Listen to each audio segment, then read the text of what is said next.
жүрсүң? Мен жүрмөйм. Кадыртып жүрмөйм. Сен не кыламсың? Жок, кай жерде жүрсүң дейм. Нам сайна жакта. Жок, кай жерде жүрсүң дейм сага.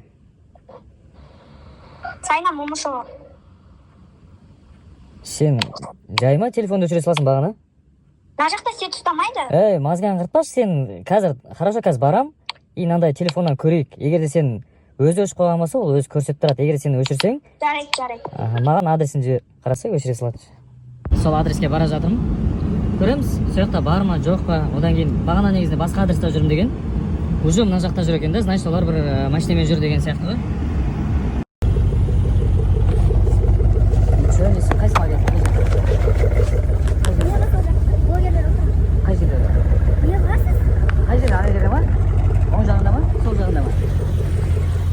Кай жерде отур? Айтса кай жерде отур? Жүрмөйм алай. Жок, кай жерде магазин ачылып атыр, көрсөтчү мага ана жерде. Шиномонтаж дейсиң ба? Билсин да эл кимди алдап атканын. Ошол жерде ма, ана жакта ма? Жок, менен барасыңбы или өзүм барайын ба? Мага айтчы, магазин сол ачылып аткан магазин кай жерде? Өчүрмөйм мен, сен эфирде өтірік айтасың өткөнү. Неде өтірік айтасың? Эфирде 200-сің сен, өмірде де 200 екенсің сен. Мен подругамен жүрген боламын. Хорошо, сен маған магазинді көрсетші, хотя бы саған бір кішкентай. Қандай? Блогерлер бар о жақта, не істейсің? Не үшін көрсетпейсің оны, жарайды ал. Не үшін көрсету керек? Жоқ, не үшін көрсетпейсің? Не үшін көрсетпейсің, айтсаңшы? Аяу, сен прекрасно біліп тұрсың ғой, я осыдан кейін қалай болады? Өшірем. Нормально. На телефон. Не үшін өшірем? Сен үрлеш кәні? Үрлеш? Өтірік көп айтасың. Сол нәрсе, сен даже өшерге баратын болсаң, мен сені өзімде апара алатын едім. Егерде өтірік айтсаң, екеуіне мына жерден страшно арақтың спиртіне шығып тұр ғой. Мен сенен деп айта алмаймын, ше, бірақ сенен шығып тұр, ше. Мен жындығы болсын ба? Мен бүкіл стористі салып жатырмын, ше, салам, потому что білсін. Хорошо? Адекватно сөйлесуге болады дейсің. Хорошо, мен саған камерадан не үшін қорқасың, егерде сенікі бәрі дұрыс болса? Не үшін қорқасың? Мен камераны не үшін түсіремін, мысалы саған түсіндіре салайыншы. Бұл кісі өйткені көп өтірік айтады. Өтірік айтқаннан кейін маған неудобно. Жоқ, енді мені түсіретін шығарсыз. Мен сені былай түсіріп тұрмын, же, былай, сен түсіріп тұрған жоқ. Мені көріп тұрсың ғой, да? Хорошо. Вообще жалпы түсіндіріп жатырмын да, не үшін видео тұратынын. Ертең бұл кісі тұрады да, ол келді да мені ұрды, или бір нәрсе дей салуы мүмкін да, бұл кісіден шығады. Жоқ, шын мен эфирде өтірік сөйлейді да, сол үшін мен түсіремін. Не үшін түсіріп жатсың деп жатыр ғой? Көңіл-күй көтерілмеген сияқты. Көрініс өз көңілінен шықпады. Көрініске емес. Жігіттерге болмайды ма? Басында айттым. Мес болуға мен таласпаймын. Күндерін көріп отырсың, қалай көңілмен шығып жатыр ма? Көңілмен шығып жату деген әр адам өзі үшін жасайды ғой, бірақ мен бір нәрсені түсінбеймін, неліктен қыздар дайындалып келмеді. Кеше біздің ошибкаларды барлығын көріп, бір үлкен түйін жасап, бір күшті дайындық жасау керек еді. Негізі бізде өте аз уақыт болды, бізде 2-ақ күн болды бізде. 2 күн болғаннан кейін бізде суббота күні айтылды. Суббота күні айтылғаннан кейін понедельник, так.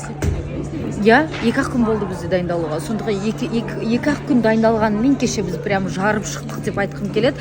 Барлық патологын барын біз қойып тастаған сияқтымыз. Идеямен де, креативпен де, бүкілімен.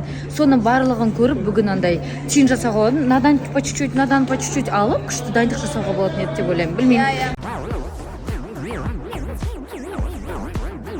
Достар, съемкіге ностальжия болып отыр қымбатты достар. Өмірімде ең бірінші түскен киномдағы өміріндегі бірінші гример ғой. Каждый сахна сайын маған мотивация беріп отыратын білесіз.